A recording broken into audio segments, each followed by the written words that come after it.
just outside of Monmouth. I'm going to visit a tree farm today, and we're going to learn about evergreen trees.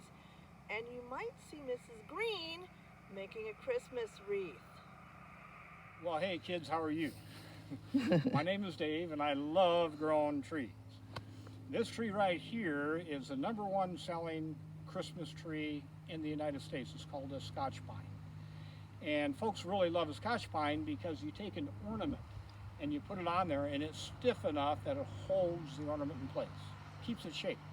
#1 selling Christmas tree in the United States, Scotch pine. Take a look at this.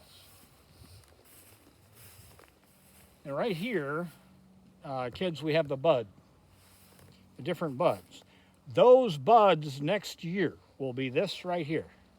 We call this a sprig, and these are the buds. So next year, it'll grow out from here. And so that's pretty cool. So it had 3 of them here, but there are others that have the 5 or 6 in a perfect whorl. And but she is a Scotch pine, and people love them for Christmas trees. And these are the cones of a Scotch pine. Now you can see they haven't opened up yet. All right, kids, so this is a Douglas fir, and you identify your trees mainly by the leaves and by the bark, color of the bark, and the furrowing of the bark. But in this case, she's a fir tree. She's a slow grower, but still a beautiful tree. Call it a Doug fir. You call those leaves? These are needles. So we're a deciduous. This is a conifer family. The deciduous are going to have leaves. The conifers have needles. But their function's the same. The conifers keep their needles throughout the year. The deciduous loses its leaves every year.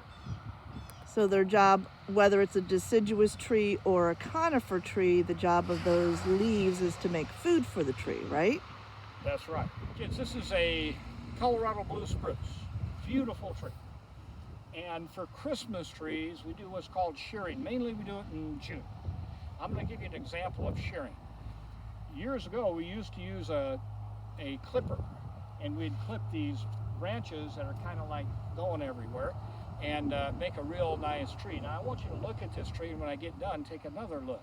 So what they have, spinning jennies they call them, a bunch of blades, and they lower it and make a perfect tree. Or they do it with a knife today instead of a clippers. So this is a shearing knife for Christmas trees, and you can see these are kind of, you probably want to get rid of that for the Christmas tree. So I'm going to show you how to do it. Go up to a tree, and you throw your arm in this fashion. Here we go. Ooh.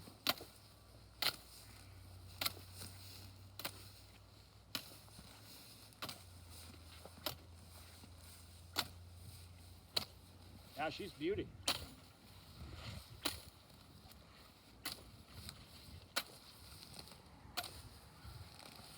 And, that's pretty good.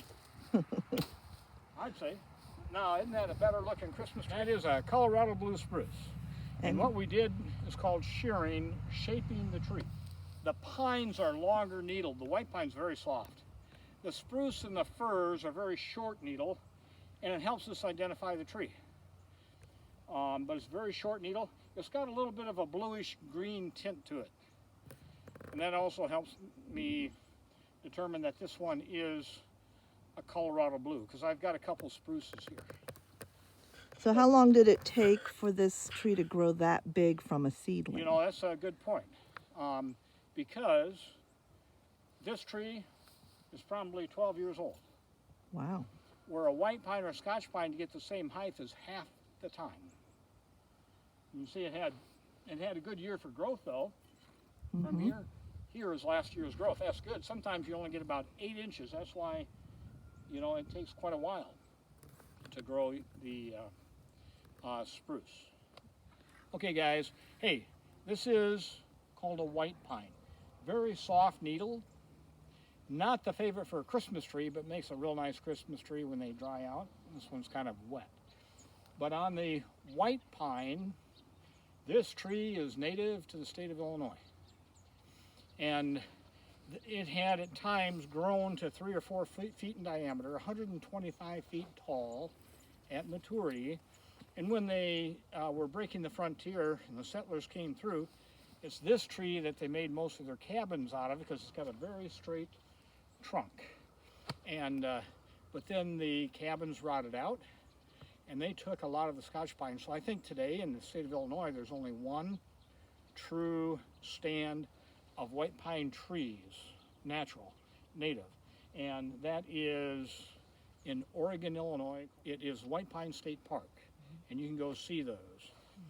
Beautiful, majestic white pine. They grow 125 feet tall. Wow. And absolutely a beautiful tree, one of my favorite trees, and very few diseases on these white pine. Insects, kind of leave them alone. So when you say native, you mean they've been here? They've been here, I can't tell you how long. I'm not going to tell you 1,000 years, 5,000 years. Being native has always been here. So the other tree that we just looked at, do you know how long those have been here? You know, I do not, but they were introduced. So they came over from overseas, I believe, and they are a non-native species.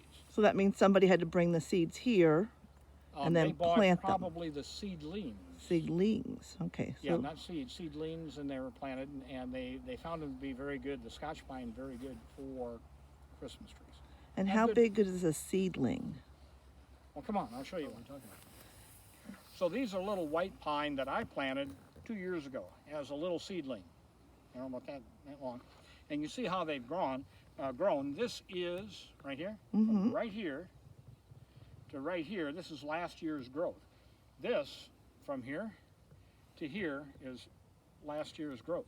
So we didn't have a real good year on the white pine. We had about 12, 14 inches of growth. But there's something pretty cool about this little tree. So it tells a story. So if you look, you can see all this bark has been rubbed off. And so that was done by a white-tailed buck deer getting ready for mating season. He's getting aggressive, rubbing his antlers and getting ready to go into a fight with another deer. White-tailed deer can damage a lot of Christmas trees just like certain mice can. When you get a lot of snow, there's not a lot of feed. And so they come and just bite the buds. I'm going to take that one. Now this tree has been damaged, and so we're going to make a wreath out of these. All right, kids, hey, these are some of the Scotch pine branches that we harvested, and some of them have, what are they? Pine cones. Pine cones. So I'm going to make a beautiful wreath. So this is a wreath ring. We have the branches, and this is a manual wreath making machine. It makes a beautiful wreath, and with this you can make big ones, you can make little ones, wreaths. And the process is quite simple, but this is how they do it. So we're going to take this ring and we're going to place it in this device right here. And it has a foot pedal that's going to take and squeeze this ring down when I put these pine boughs, which are, you know, these are 10, 12 inches long. I'm going to set it in there, and it's going to go around in a pattern like that. And then I'm going to close that by stepping on this device right here. And there it is. And I'm just going to work my way around until the end here. Or, better than that, these ladies are going to do that for you. So we're going to take some, and we're going to now set it in there again. We want to show those, highlight those pine cones. We really want to see those. So I'm going to go like that, and we're going to come in here, and we're starting to develop a nice little wreath there.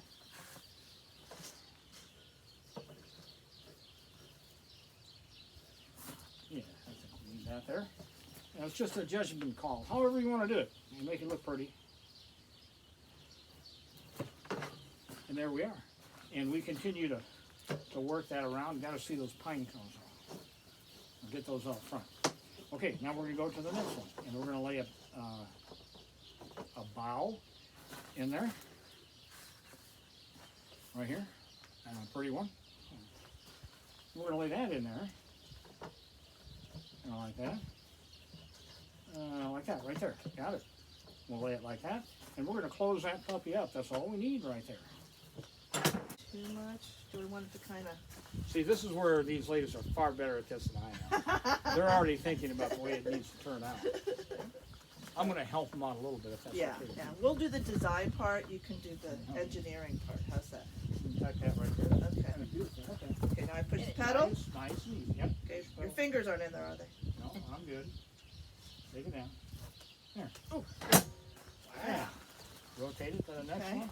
You want to do the next one? Sure. All right, And Miss we're Aggie. going to see how they do. I think they're doing fine. Oh, they're doing a fine job. Wait until they get done. Now, it's going to be beautiful. So, patience, kids. All right, kids, take a look at them. Look at that intricate detail that they're doing. They look pretty good, don't they? Concentration.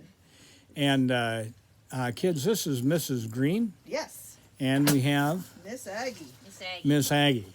And this is the first time for them making a wreath. And I think that's pretty cool. So give them a big round of applause. He's a tough one. And you can do whatever you want to do. Uh-huh. Oh, yeah. Now, and you can leave that adds to your wreath. Now, if you put a nice bow on it, wouldn't that look nice with a nice red bow? Awesome. Beautiful. Here. Well, thank you, Mr. Schoenfelder, for having us out today. I think we learned a lot about trees. Well, glad to have you out. And I get to take a beautiful wreath with me. Yeah. Hey, didn't they do a good job? Have a great holiday, everybody. Yep. Merry Christmas and Happy Thanksgiving.